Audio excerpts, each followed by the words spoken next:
Bapak Ridwan RK ini statusnya apa? Kalau statusnya sampai saat ini beliau ya di dalam perkara ini saksi juga belum ya, karena belum dipanggil saksi, dan kapan akan dipanggil nanti pasti akan kita panggil karena di rumah yang bersangkutan beliau kita laksanakan penggeledahan dan ada beberapa barang bukti yang kita cita, tentunya harus kita klarifikasi kepada yang bersangkutan.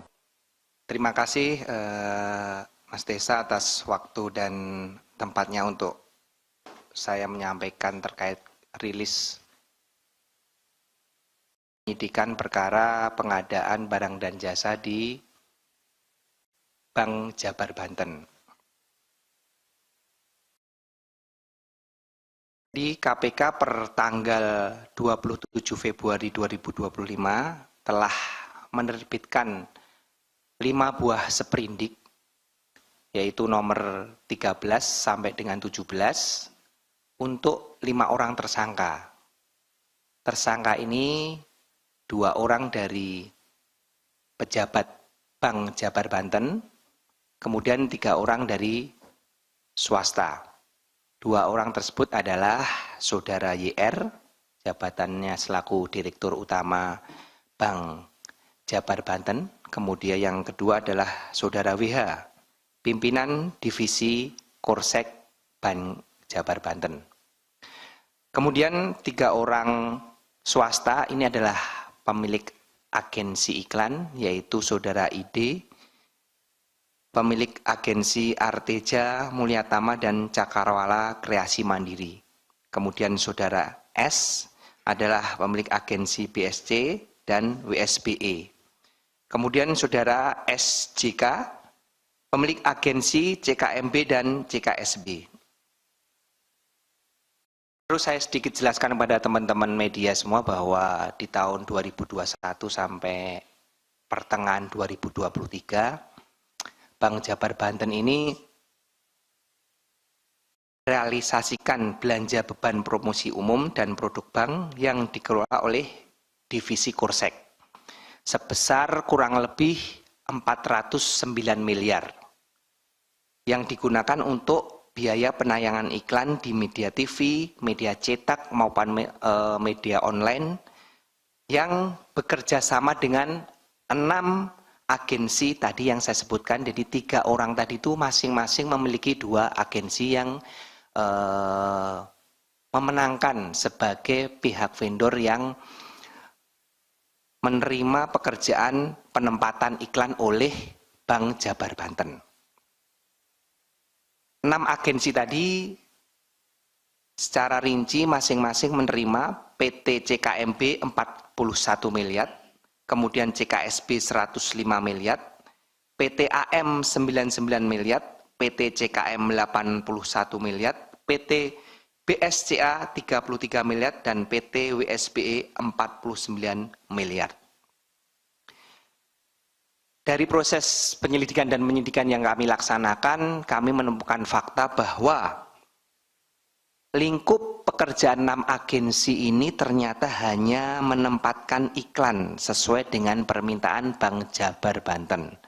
Serta kami temukan juga bahwa penujukan agensi ini dilakukan dengan melanggar ketentuan pengadaan barang dan jasa.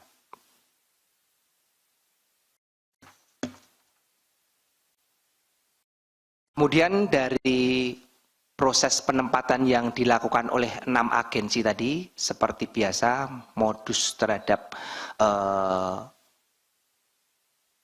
pemakaian uang tersebut dilakukan dengan tidak kesesuaian antara pembayaran yang dilakukan oleh BJB ke agensi dengan agensi kepada media yang ditempatkan iklan tersebut.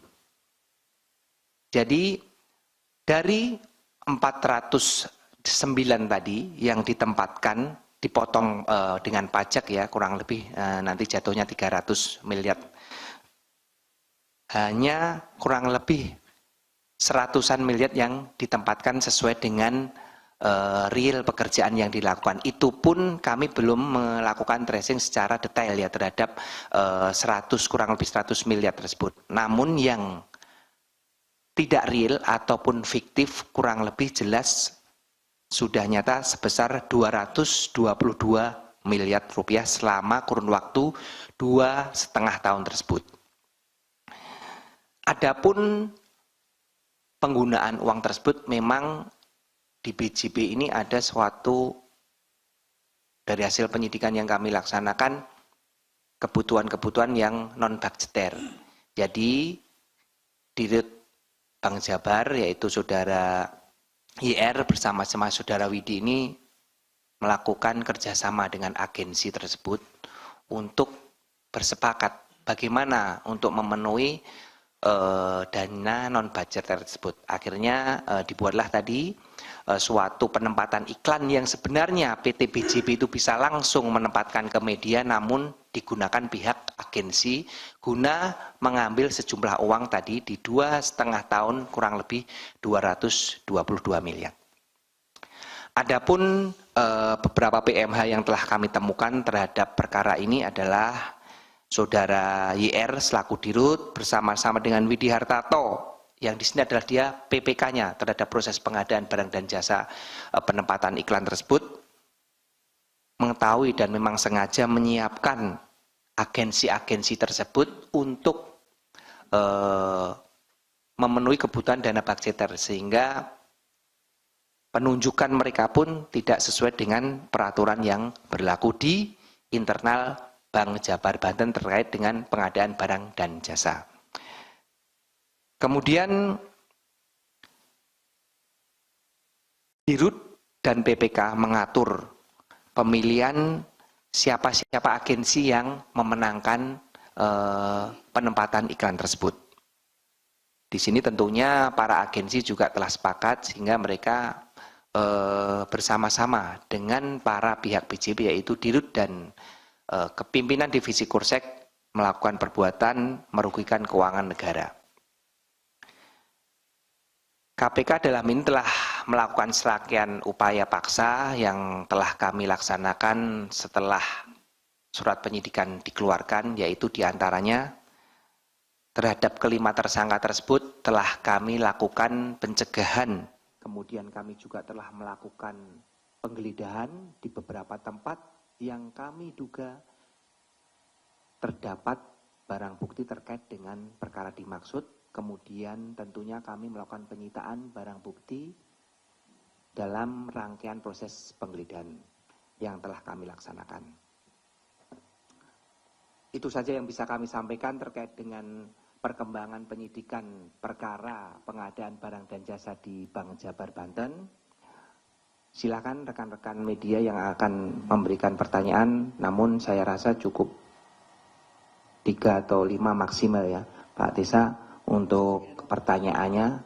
Silakan nanti Pak Tesa diatur. Terima kasih. Wassalamualaikum warahmatullahi wabarakatuh. Waalaikumsalam. Terima kasih Pak. Sebagai tambahan rekan-rekan sekalian, disampaikan bahwa pada tanggal 28 Februari tahun 2025, KPK telah mengeluarkan surat keputusan nomor 373 tahun 2025 tentang larangan bepergian ke luar negeri terhadap 5 orang berinisial YR, WH, IAD, SUH, dan RSJK. Untuk diketahui bahwa per tanggal 27 Februari 2025, penyidik KPK telah mengeluarkan surat perintah penyidikan dugaan tindak pidana korupsi dalam pengadaan barang atau jasa pada PT BPD Jawa Barat dan Banten untuk tahun anggaran 2019 sampai dengan 2024. Proses penyidikan saat ini sedang berjalan dan KPK telah menetapkan 5 orang tersangka. Kerugian negara pada perkara ini dalam proses penyelidikan sebesar kurang lebih 250 miliar. Larangan bepergian ke luar negeri ini dilakukan oleh penyidik karena keberadaan yang bersangkutan di wilayah Indonesia dibutuhkan dalam rangka proses penyidikan tindak pidana korupsi sebagaimana tersebut di atas dan berlaku untuk 6 bulan ke depan. Pertama dari Mas Chandra nih, ada semuanya bertanya terkait dengan ini. Apa sih keterlibatan RK sehingga tempat pertama kali yang digeledah adalah rumahnya RK. Kami KPK dalam melaksanakan upaya paksa penggeledahan tentunya ada petunjuk-petunjuk sebelumnya yang telah kita dapatkan. Sehingga kami melakukan penggeledahan terhadap beberapa tempat. Dan pada saat itu memang secara random adalah satu keputusan saya selaku Kasatgas yang menangani perkara tersebut. Siapa yang prioritas pertama saya geledah adalah memang rumahnya saudara RK. Karena memang itu adalah hal yang terpenting yang akan kami lakukan pertama kali. Itu adalah salah satu teknis kami penyidikan yang mungkin tidak bisa dijelaskan secara detail di sini. Kemudian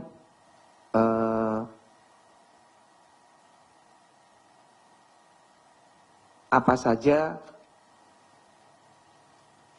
barang bukti yang didapatkan, baik itu di rumah Pak RK maupun di kantor PJB. Barang bukti yang kita dapatkan dalam proses penggeledahan ini, ini overall ya, saya bukan ngomong di satu tempatnya. Selama 3 hari saya melaksanakan penggeledahan, banyak yang kami dapatkan terkait dengan dokumen-dokumen, catatan-catatan terkait dengan pengeluaran-pengeluaran dana non-budgeter tersebut, kemudian terkait dengan aset-aset tadi seperti yang ditanyakan Om Sabir, itu semuanya kita, belum semuanya sih ya, tapi kita sudah dapat memetakan siapa saja pihak-pihak yang nikmati terkait dengan dana non-budgeter ini. Kemudian kami juga menyita sejumlah uang namun dalam bentuk deposito kurang lebih 70 miliar rupiah.